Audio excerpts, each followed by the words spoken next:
ನಮಸ್ತೆ, ನಾನು ಮಲ್ನಾಡು ಮೆಹಬೂಬ್. ಈ ದಿನ ನಮ್ಮ ರಾಜ್ಯದ ಮುಖ್ಯಮಂತ್ರಿಗಳಾದಂತಹ CM ಸಿದ್ದರಾಮಯ್ಯರವರು ತಮ್ಮ ದಾಖಲೆಯ 15ನೇ ಬಜೆಟ್ನ ಮಂಡಿಸಿದ್ದಾರೆ. ಈ ಬಗ್ಗೆ ನಮ್ಮ ಜಿಲ್ಲೆಯ ಅನೇಕರು ತಮ್ಮ ಅಭಿಪ್ರಾಯಗಳನ್ನು ವ್ಯಕ್ತಪಡಿಸಿದ್ದಾರೆ. ಆದರೆ ಜಿಲ್ಲೆಗೆ ಈ ಬಜೆಟಿಂದ ಏನೂ ಸಿಕ್ಕಿಲ್ಲ ಅಂತ BJP ಮತ್ತು JDS ಮುಖಂಡರು ತಮ್ಮ ಅಸಮಾಧಾನನ ವ್ಯಕ್ತಪಡಿಸಿದರೆ, ಕಾಂಗ್ರೆಸ್ನವರು ತಮ್ಮ ಅಭಿಪ್ರಾಯದ ಹೇಳಬೇಕು ಅವ್ರು ಏನು ಹೇಳೇ ಇಲ್ಲ.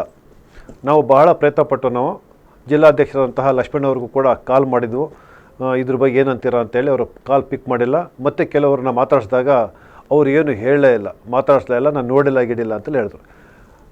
ಪ್ರಥಮವಾಗಿ ನಾವು ಈ ಜಿಲ್ಲೆ ಕಂಡಂತಹ ಹೋರಾಟಗಾರ ಧರ್ಮೇಶ್ ಅವರು ಈ ಬಜೆಟ್ ಬಗ್ಗೆ ಬಹಳಷ್ಟು ವಿಶ್ಲೇಷಣೆ ಮಾಡಿದ್ದಾರೆ.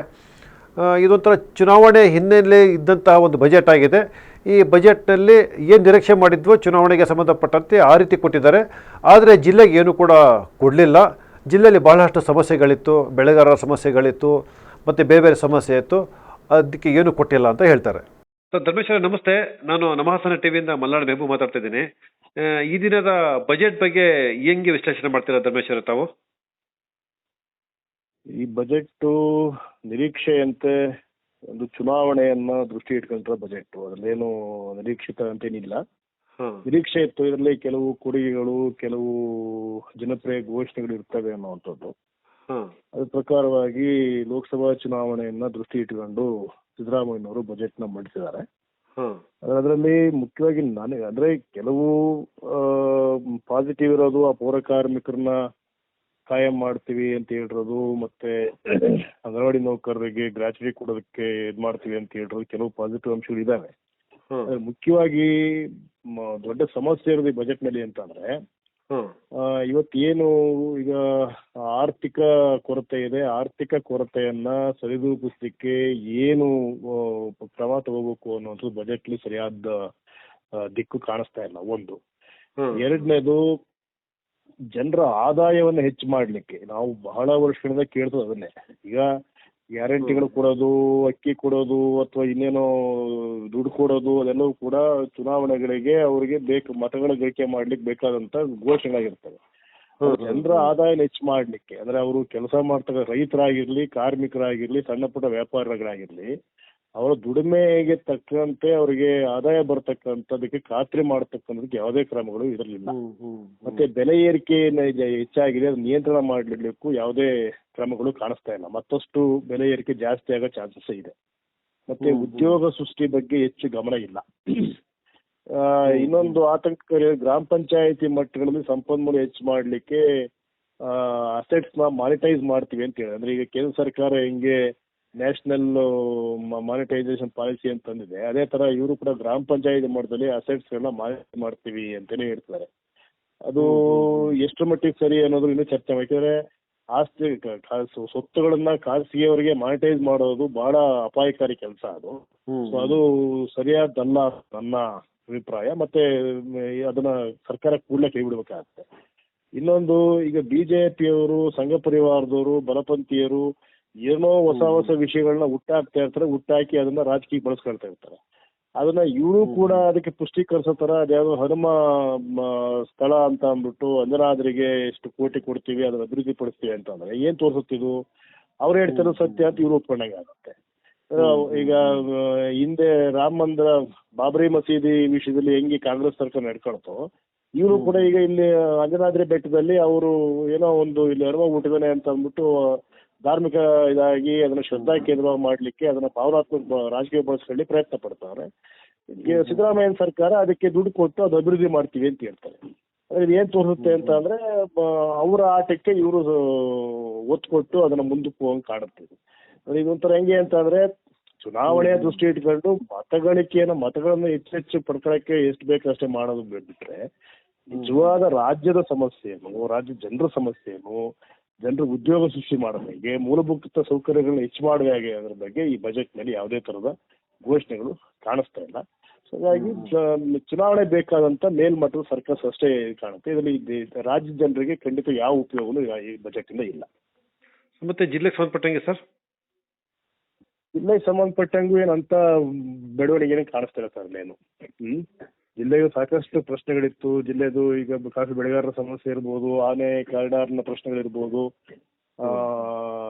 ಮತ್ತೆ ಇಲ್ಲಿಯ ನಿಂತುಕೊಂಡಿರ್ತಕ್ಕ ನೀರಾವರಿ ಪ್ರಶ್ನೆಗಳಿರ್ಬೋದು, ಮತ್ತೆ ರಸ್ತೆಗಳ ಅಭಿವೃದ್ಧಿ ಪ್ರಶ್ನೆಗಳಿರ್ಬೋದು, ಸಾಕಷ್ಟು ಪ್ರಶ್ನೆಗಳಿತ್ತು. ಅದಕ್ಕೆ ಯಾವತ್ತೂ ಉತ್ತರಗಳು ಸಿಕ್ಕಿಲ್ಲ ಜಿಲ್ಲೆ ಸಂಬಂಧಪಟ್ಟ. ಜಿಲ್ಲೆ ಮಟ್ಟಿಗೂ ಕೂಡ ನೀರಸ. JDS ವಕ್ತಾರರಾದಂತಹ ರಘು ಅವರು ಈ ಬಜೆಟ್ಗೆ ಬಹಳ ಖಾರವಾಗಿ ಪ್ರತಿಕ್ರಿಯೆ ನೀಡಿದ್ದಾರೆ. ಅವ್ರು ಹೇಳ್ತಾರೆ, ಏನು ಅಂದರೆ ಏನು ಕೊಟ್ಟಿಲ್ಲ ಈ ಬಜೆಟಿಗೆ. ಜಿಲ್ಲೆಯ ಕಾಂಗ್ರೆಸ್ ಮುಖಂಡರು ಬೆಂಗಳೂರಿಗೂ ಕೂಡ ಹೋಗಿ ಮಾತಾಡಿಸಿದ್ದಾರೆ, ಏನು ಬಜೆಟ್ ಕೊಡಿ ಅಂತ ಕೇಳ್ಕೊಂಡು ಕೂಡ ಬಂದಿದ್ದರು. ಆದರೆ ಏನೂ ಕೊಟ್ಟಿಲ್ಲ. ಇದಕ್ಕೋಸ್ಕರ ಅವರು ಸಾಮೂಹಿಕವಾಗಿ ರಾಜೀನಾಮೆ ಕೊಡ್ತಾರಾ ಈ ಕಾಂಗ್ರೆಸ್ನವರು ಅಂತ ಹೇಳಿ ರಘು ಅವರು ಪ್ರಶ್ನೆ ಮಾಡಿದ್ದಾರೆ. ಸರ್ ರಘು ಅವರೇ ನಮಸ್ತೆ, ನಾನು ನಮ್ಮ ಹಾಸನ ಟಿವಿಯಿಂದ ಮಲ್ಲಾಡ ಮೆಹಬೂಬ್ ಮಾತಾಡ್ತಾ ಇದ್ದೀನಿ. ಸರ್ ನಮಸ್ತೆ ಸರ್. ಸರ್ ನೀವು ಜಿಲ್ಲಾ JDS ವಕ್ತಾರರು ಕೂಡ ಆಗಿದ್ದೀರಿ. ಈ ದಿನದ ಬಜೆಟ್ ಬಗ್ಗೆ ನಿಮ್ಮ ವಿಶ್ಲೇಷಣೆ ಏನು ಸರ್? ಸರ್ ಇದೇನು ಬಜೆಟ್ ಅಂತಾರ ಸರ್? ಇದರಲ್ಲಿ ಏನ್ ಸರ್, ನಮ್ಮ ಜಿಲ್ಲೆಗೆ ಯಾವುದೇ ರೀತಿ ಇಷ್ಟು ವರ್ಷದಲ್ಲಿ ಬೇರೆ ಸರ್ಕಾರಗಳು JDS ಬಿಟ್ರೆ ಬೇರೆ ಸರ್ಕಾರಗಳು ಯಾವುದೇ ಒಂದು ಅನುದಾನವನ್ನ ಕೊಟ್ಟಿಲ್ಲ. ಕೊಟ್ಟಿದ್ರು ಅಲ್ಪ ಸ್ವಲ್ಪ ಕೊಟ್ಟಿದ್ರು. ಅದರಲ್ಲೂ ಈ ಬಾರಿ ಅಂತೂ ನಮ್ಮ ಜಿಲ್ಲೆಗೆ ಶೂನ್ಯ, ಏನು ಕೊಟ್ಟಿಲ್ವಲ್ಲ ಸರ್. ಹಾಸನ ಜಿಲ್ಲೆಯು ಕರ್ನಾಟಕ ಇದೆ ಅಂತ ಗೊತ್ತಾಗ್ತಾ ಇಲ್ವಾ ಸರ್ ಅವ್ರಿಗೆ? ಇವ್ರೇನು ಕರ್ನಾಟಕದಲ್ಲಿ ಹಾಸನ ಜಿಲ್ಲೆ ಇದೆ ಅಂತ ಗೊತ್ತಿಲ್ಲ. ಅದಕ್ಕೆ ಸುರೇಶ್ ಅವ್ರು ಮಾತಾಡ್ತಾರ ಡೆಲ್ಲಿಲಿ, ಅದನ್ನ ಹಾಸನಕ್ಕೆ ಅಪ್ಲೈ ಮಾಡ್ಕೊಳಕ್ ಕೇಳಿ ಸರ್ ಅವ್ರಿಗೂ ಒಂದ್ ಸ್ವಲ್ಪ. ಇಲ್ಲಿ ಅವರ ಸಹೋದರರೇ DCM ಆಗಿದಾರಲ್ವಾ, ಅವ್ರಿಗೂ ಒಂದ್ ಸ್ವಲ್ಪ ಇಲ್ಲಿ ಎಲ್ಲಾರು ಸಮಾನತೆ ಕಾಣಕ್ ಕೇಳಿ ಸರ್. ಹಿಂದೆ ಕುಮಾರಸ್ವಾಮಿ ಮಾಡಿದಂತ ಸಂದರ್ಭದಲ್ಲಿ ಹಾಸನ ಮಂಡ್ಯ ಬಜೆಟ್ ಅಂತ ಅಂದ್ರು. ಅವರು ರಾಜ್ಯಕ್ಕೆ ಎಲ್ಲಾ ಸರ್ವ ಇದಕ್ಕೂ ಸಮಪಾಲಾಗಿ ಹಂಚಿದ್ರು ಸಹ ಅದನ್ನ ಇವ್ರನ್ನ ಕೇವಲ ಹಾಸನ ಮಂಡ್ಯ ಅಂತ ಅಟ್ಲೀಸ್ಟ್ ಯಾವ್ದಕ್ಕೂ ಇರೋಲ್ಲ ಸರ್. ಈ ಜಿಲ್ಲೆ ಜನತೆ ಏನ್ ಮಾಡಿದೆ ಸರ್ ದ್ರೋಹ ಇವ್ರಿಗೆ, ಕಾಂಗ್ರೆಸ್ ಅವ್ರಿಗೆ? ಅದ್ರಲ್ಲೂ ಉದ್ಘಾಟನೆ ಮಾಡ್ತೀವಿ ಅಂತ ಬರ್ತಾರಂತೆ CM. 24 ಅರ್ಚಕರಿಗೆ ಬರ್ತಾರಂತೆ, ಒಂದು ಕಾಸಿಗೆ ಬರ್ತಾರಂತೆ. ಏನ್ ಬಜೆಟ್ ಇಟ್ಟಿದ್ದಾರೆ, ಏನ್ ಕೊಡುಗೆ ಕೊಟ್ಟಿದ್ದಾರೆ ಅಂತ ಉದ್ಘಾಟನೆ ಮಾಡಕ್ ಸರ್? JDS ಅಲ್ಲಿ ಅನುದಾನ ಕೊಟ್ಟು ಕಟ್ಟಿದಂತ ಬಿಲ್ಡಿಂಗ್ ಗಳಿಗೆ ಉದ್ಘಾಟನೆ ಮಾಡಕ್ ದೂರ ಬರ್ಬೇಕಾ ಸರ್? ನಾವೇ ಮಾಡ್ಕೊತೀವಿ, ನಮ್ಮ ನಾಯಕಗಳು ಇದಾರೆ. ಇವ್ರೇನು ಅವಶ್ಯಕತೆ ಇಲ್ಲ ಈ ಜಿಲ್ಲೆಗೆ. ನಮ್ಗೂ ಅಧಿಕಾರ ಬರುತ್ತೆ, ನಮ್ಮನ್ನು ಮಾಡ್ತಾರೆ. ಒಂದು ಸೌಜನ್ಯ ಬೇಡವಾ ಸರ್ ಜಿಲ್ಲೆನ? ಈ ಜಿಲ್ಲೆಯಲ್ಲಿ ಒಬ್ರು ಮಾಜಿ ಪ್ರಧಾನಿ ಕೊಟ್ಟಂತ ಜಿಲ್ಲೆ ಸರ್ ಇದು. ಈ ಜಿಲ್ಲೆಗೆ ಸೌಜನ್ಯಕ್ಕೂ ಯಾವುದೇ ಅವರು ಹೊಸ ಯೋಜನೆಗಳಿಗೆ ಕೊಡೋದು ಬೇಡ ಸರ್. ನಮ್ಮ ಜಿಲ್ಲೆಯಲ್ಲಿ ಎಂತೆಂತ ಹಾಸ್ಪಿಟಲ್ ಕಟ್ಟಿದೀವಿ ಸರ್. ಶಿಕ್ಷಣ ಮತ್ತು ಆರೋಗ್ಯಕ್ಕೆ ಉತ್ತಮವಾದ ಇದು ಇದೆ ವಾತಾವರಣ ನಮ್ಮ ಜಿಲ್ಲೆಯಲ್ಲಿ ಇದೆ. ಈಗ ಅವಕ್ಕೆ ಮೂಲಭೂತ ಸೌಕರ್ಯ ಕೊಟ್ಟು ಸಾಕಾಯ್ತು. ಅವರು ಹೊಸದಾಗಿ ಏನೂ ಕೊಡೋದು ಬೇಡ. ನಮ್ಮ ಹಿಂದಿನ ಸರ್ಕಾರದಲ್ಲಿ ಕುಮಾರಸ್ವಾಮಿ ಅವರು ರೇವಣ್ಣ ತಂದಂತ ಅಭಿವೃದ್ಧಿ ಕಾರ್ಯಕ್ರಮ ಅವಲ್ಲ, ಶಾಲಾ ಕಟ್ಟಡಗಳಿಗೆ ಬರೀ ಬಣ್ಣ ಹೊಡೆಯಕ್ಕೆ ಆಗ್ತಾ ಇಲ್ಲ ಕೈಲಿ. ಇದ್ರ ಬಗ್ಗೆ ಮೊನ್ನೆ ಶಿವಲಿಂಗೇಗೌಡರು ಹೇಳ್ಬೇಕು ಸರ್, ಬೇರೆ ಯಾರು ಹೇಳ್ಬಾರ್ದು. ಅವರೇ ಉತ್ತರ ಕೊಡ್ಬೇಕು ಸರ್. ಮತ್ತೆ ಜಿಲ್ಲೆಯಿಂದ ನಾವು ನಿಯೋಗ ಕೂಡ ಹೋಗಿ ಕಾಂಗ್ರೆಸ್ ಬೇಡ್ಕೊಂಡಿದ್ರು, ನಮಗೆ ಬಹಳಷ್ಟು ಕೊಡಿ ಅಂತ ಕೇಳ್ಕೊಂಡಿದ್ರು. ಆದ್ರೂ ಕೂಡ ಮುಖ್ಯಮಂತ್ರಿಗಳು ಏನು ಮಾಡಿಲ್ಲ ಅಂತ. ಅಲ್ಲಿ ಹೋಗಿರಂತ ಕೇಳೋ ಶಕ್ತಿ ಇಲ್ಲ ಸರ್ ಯಾರಿಗೂ.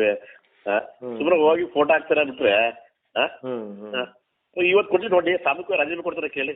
ಬಜೆಟ್ ನಲ್ಲಿ ಏನು ಕೊಟ್ಟಿಲ್ವಲ್ಲ. ಇವರು ಬರೀ ಫ್ಲೆಕ್ಸ್ ಹಾಕಕ್ಕೆ ಸೀಮಿತ ಆಗಿದಾರ. ಯಾವುದೇ ಮಂತ್ರಿಗಳು ಬಂದಿರ್ತೀವಿ ಫ್ಲೆಕ್ಸ್ ಹಾಕಕ್ಕೆ ಮಾತ್ರ ಸೀಮಿತ ಆಗಿದಾರ ಸರ್ ಇವರು. ನೋಡಿ, ಅವ್ರಿಗೆ ಏನಾರ ಈ ಜಿಲ್ಲೆ ಬಗ್ಗೆ ಕಾಳಜಿ ಇದ್ರೆ ಈ ಕಾಂಗ್ರೆಸ್ ಅವ್ರಿಗೆ ಈ ಪದಾಧಿಕಾರಿಗಳು ಸೇರಿದಂಗೆ ರಾಜೀನಾಮೆ ಕೊಡ್ಲಿ ಸರ್ ಅವ್ರಿಗೆ, ಆ ಒಂದು ಜಿಲ್ಲೆ ಬಗ್ಗೆ ಇದಿದ್ರೆ. ಆಯ್ತು ಸರ್, ಓಕೆ.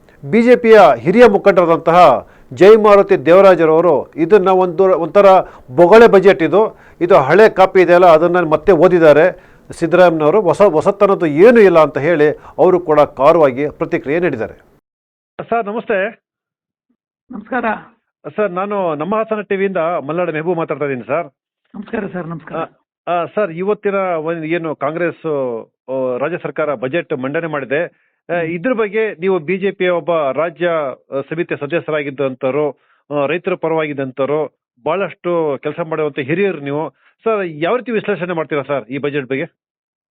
ಸರ್, ನಾನು ಈ ಬಜೆಟ್ ಬಗ್ಗೆ ತಮ್ಗೆ ಹೇಳಬೇಕು ಅಂತಂದ್ರೆ, ನಾನೊಬ್ಬ ರೈತನಾಗಿ ಮತ್ತು ಒಬ್ಬ ರಾಜಕಾರಣಿಯಾಗಿ ಹೇಳ್ಬೇಕು ಅಂತಂದ್ರೆ, ಈ ಬಜೆಟ್ ಇಂದ ಯಾವ ಇವ್ರಿಗೂ ಇದು ಪ್ರಯೋಜನ ಇಲ್ಲ ಸರ್. ಇದು ಅರ್ಥ ಇಲ್ಲದಕ್ಕಂತ ಬಜೆಟ್ ಅಂತ ಕಾಣ್ತಾ ಇದೆ. ಬಜೆಟ್ ಇದು ಸಿದ್ದರಾಮಯ್ಯ ಅವರು ಹೇಳಿದ್ದಾರೆ, ನಾನು 15ನೇ ಬಜೆಟ್ ಅನ್ನ ಮಂಡನೆ ಮಾಡ್ತಾ ಇದ್ದೀನಿ ಅಂತ ಹೇಳಿ.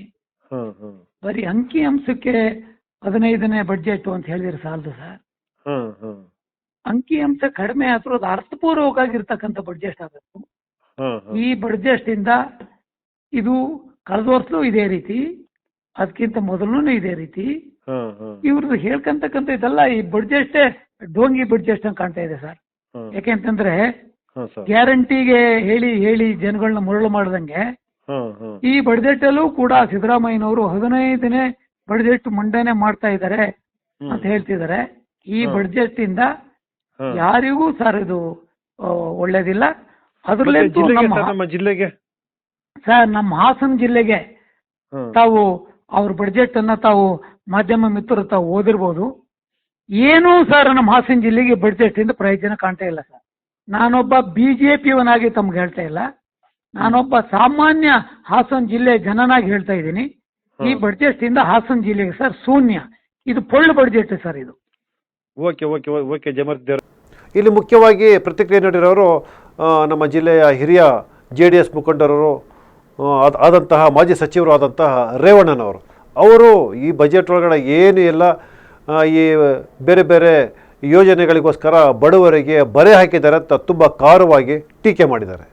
ಬಜೆಟ್ ಯಾವ ರೀತಿ ನಿರೀಕ್ಷೆ ಇತ್ತು? ಬಜೆಟ್ ನೋಡಿದ್ರಿ? ಈಗ ಹಾಸನ ಜಿಲ್ಲೆ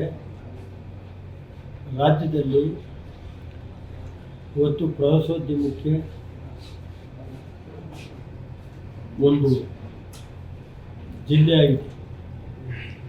ಇಲ್ಲಿ ಉದಾಹರಣೆಗೆ ಹೇಳೋದಾದರೆ ಬೇಲೂರು ಹಳೇಬೀಡು, ಶಾಣೂರುಗಳು ಇರ್ಬೋದು, ಎಲ್ಲ ವಿದೇಶದ ಪ್ರವಾಸಿಗರನ್ನ ಆಕರ್ಷಣೆ ಮಾಡುವಂಥ ಯಾವುದಾದ್ರು ಜಿಲ್ಲೆ ಇದ್ದರೆ ಈ ಓಲ್ಡ್ ಮೈಸೂರಲ್ಲಿ ಇದು ಹಾಸನ ಜಿಲ್ಲೆ ಅಂತ ಹೇಳಬೇಕಾಗ್ತದೆ. ಈ ದೃಷ್ಟಿ ಇಟ್ಕೊಂಡೆ ದೇವೇಗೌಡರು ಪ್ರಧಾನಮಂತ್ರಿ ಇದ್ದಾಗ ಕೇಂದ್ರದ ಪ್ರವಾಸೋದ್ಯಮ ಮಂತ್ರಿನೇ ಕಳಿಸ್ಕೊಟ್ರು ಒಂದು ಹೆಲಿಕಾಪ್ಟರಲ್ಲಿ. ಒರಿಸ್ಸಾ ಮಿನಿಸ್ಟರ್. ಇದಾಗಿತ್ತು ಈ ಹೊತ್ತಿನ ವಿಶೇಷ. ನಮಸ್ಕಾರ.